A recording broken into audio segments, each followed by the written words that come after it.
Life Pro Tips Best of the Week number 8.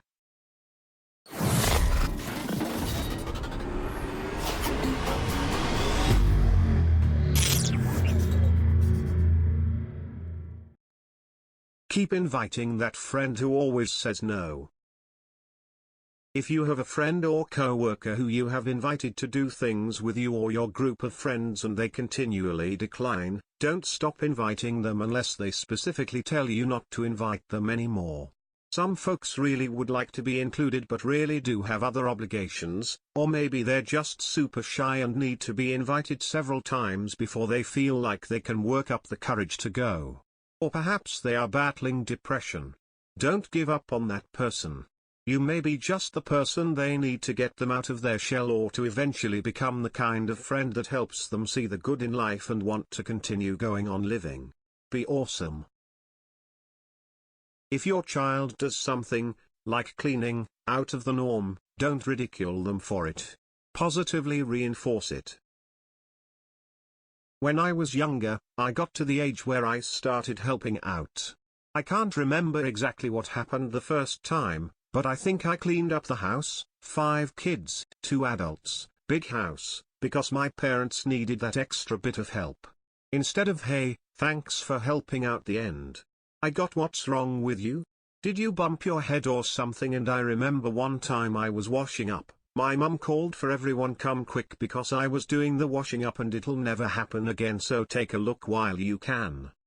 Even now, as an adult, if she's over and I get the Hoover out, she'll say, "Are you feeling alright?" And my sister now says it too. It makes me so uncomfortable that I have to clean in private, when my partner is out. I feel like I'm being ridiculed or judged if there is anyone in the house. Then once I've got it perfect, if my mum or sister come over they'll say, "Oh, has fiancé been polishing?" I usually say yes, even though it's me that does it and I'm a grown-ass adult. But then this further proves them right that I do nothing when in actual fact I do. But the thought of saying I did it makes me feel sick because they'll just poke fun at me. This has turned into a rant. TLDR, don't ridicule someone if they're helping, or they won't want to help again. Reddit can be just as addicting, and mentally damaging as other social media. Take a step back every once in a while. Let's be real, Reddit can be quite repetitive, frustrating, and sometimes straight up depressing, especially if you follow the news and politics closely, so it's nice to take a step back and leave it for a while. I think that it helps me, especially around this time of year, to connect with the people close to me. I'm not saying to quit Reddit forever, it's a great site. But a break can do you some good. If you feel that a conflict is emerging, seize any opportunity to change the form of communication, for example switch from email to a phone call. Many conflicts can be nipped in the bud by changing the form of communication. The most obvious example is switching from written communication to paying a visit, or calling on the phone, or the other way around, leaving a conversation that doesn't lead anywhere and instead write a text message or an email where you explain your position. The pause gives you, and the counterpart, a chance to calm down, in case either of you is worked up. It might give you a new approach to whatever the difference of opinion is about, since the new form of communication demands that you rethink it. When writing emails/texting, many people accidentally come across as either blunt or sarcastic, especially if there's a difference of opinion going on. If that's how you interpret the other person, speaking to them might dispel your concerns. Thinking of moving? Google military bar for an idea on how much it costs to live somewhere. One of the things the military does very well is to calculate the cost of living in areas of the US. This is heavily researched so the government doesn't over- or underpayment service members. If you're thinking of moving to a new area and are curious about how much it costs for rent and utilities, just Google military basic allowance for housing, BAH, and you'll see how much the military pays service members to live there. If you're a manager or supervisor of any kind, say thank you to your team every once in a while, even if it's non-specific. Even the smallest amount of thanks/appreciation goes a long way to boost workplace morale. Edit: everyone saying they want a raise. You earn more money by doing work at a level above what is expected and earning more money. It's not just handed to you for doing what you're expected to do anyway. A thank you from a manager is acknowledgement that you're being a productive member of the team, moving the team towards its goal. If you've never worked in an environment where managers don't say thank you, you're lucky. It makes tedious work even more soul-crushing. If you work a desk job, have a large cup of water to sip on throughout the day. More water is better for your health and it will cause you to have to go to the restroom more frequently, getting you up from your seat and walking around more. If you're really poor, free condiments, mustard/barbecue sauce/etc., are packed with spice and when added to hot water to make a cheap, reasonably tasty base for a soup. If you already have soup, you can stretch it by using this base.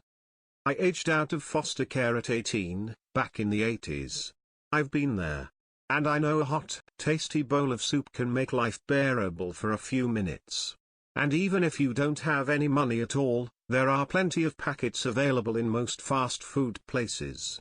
Now all you need is a cup of hot water. Gas stations usually have hot water, and maybe some bits of food to throw in there. Anything at all is better than nothing. And if it's all you got, at least you got something. My personal favorite, mustard and pepper, that's it. When you're cold and you have a hot cup of this very basic soup, it's comforting. Good luck, and best wishes. When writing reports, essays or any other important documents, reread it the next day with fresh eyes. Don't just save it and think that it's good to go, even if you've proofread it. Trust me, it's got errors. Don't treat other people's family dynamics like you treat your own, especially during the Christmas season. If someone tells you they're not speaking to a family member or parent, don't shame them for it or pressure them to talk to them because they're family and it's the holidays. A lot of people have strained/terrible relationships and are triggered by the idea. And if they do feel the pressure and go see family, it could cause a lot of damage they may not be able to deal with.